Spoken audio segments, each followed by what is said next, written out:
नशे के मुद्दे को जोर शोर से रखा गया है और इसके ऊपर सदन में चर्चा हुई है, सरकार का जवाब आया है। मेरे साथ इस मुद्दे को सदन में ध्यानाकर्षण प्रस्ताव के जरिए रखने वाले विधायक शिषपाल केरवाला साहब हैं। सर, आज इस मुद्दे पर एक ध्यानाकर्षण प्रस्ताव जो है वो नशे के मुद्दे पर आया और उस पर चर्चा हुई है। सरकार के जवाब से आप कितना संतुष्ट है? किस तरह की कार्रवाई जो है वो अब तक नशे को रोकने के लिए प्रदेश की सरकार कर रही है? देखिए, सरकार का तो ये एजेंडा है कि ये विपक्ष के सवालों से हमेशा भागती है और हमने लगातार पिछले 4-5 सालों से कोशिश की है कि हरियाणा के नौजवानों को बचाया जाए। सिंथेटिक नशे जैसे मैं कहता हूँ जो कि मौत है, मौत को जो हरियाणा का नौजवान अपना रहा है और हमने लगातार पिछले 5 सालों से जो कहा उस पर सरकार सचेत नहीं हुई।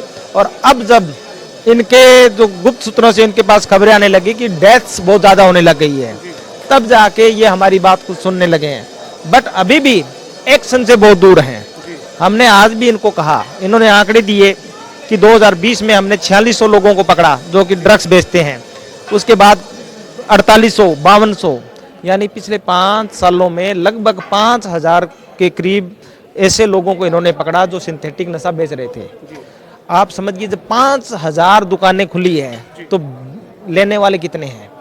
और उससे एक आंकड़ा सामने आता है कि लगभग हरियाणा की 16% पॉपुलेशन है वो गंभीर नशे की चपेट में आ चुकी है, जिसमें से 10% से ज़्यादा लोग हैं वो सिंथेटिक नशे की चपेट में हैं।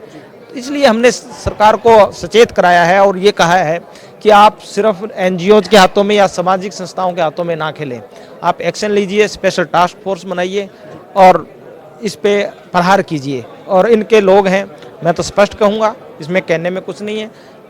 क्या मिली भगती है समझ में नहीं आता, बड़ा स्मगलर एक भी नहीं पकड़ा जाता। आपने सिरसा जिले की बात की, आपने कहा सिरसा जिले में अकेले सिरसा जिले में ही 9-10 लाख के आसपास आपने जिक्र किया, जो आंकड़ा आपने रखा। साथ में इसमें मैं ये भी जोड़ना चाहूँगा, जो मंत्री जवाब दे रहे थे ढांटा साहब, तो वो कह रहे थे कि ये सामाजिक मसला है, इसके लिए हम मिलजुल कर काम करें तब जाकर कुछ बेहतर रिजल्ट हम दे पाएंगे।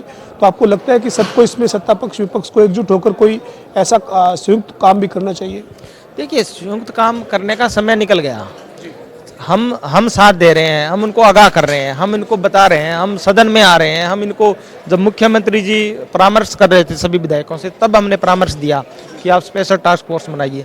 ये मुद्दा सिर्फ बंद कमरों में बैठ के सिमटा नहीं जा सकता, इसको निपटाया नहीं जा सकता।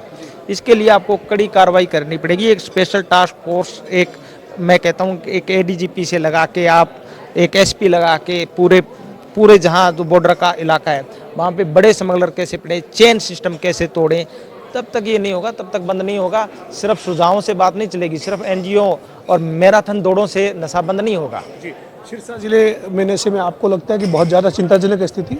बिल्कुल, आप सरकारी आंकड़े देखिए, वहाँ पे हर रोज़ 200 से ज़्यादा OPD गवर्नमेंट हॉस्पिटल में आ रही है हर रोज़, यानी 6000 लोग हैं पर मंथ। और आप महीने का देखिए, और पिछले 5 सालों के अंदर 9 लाख OPD आई है। तो ये गंभीर विषय है, इस पे सरकार को एक्शन लेना चाहिए।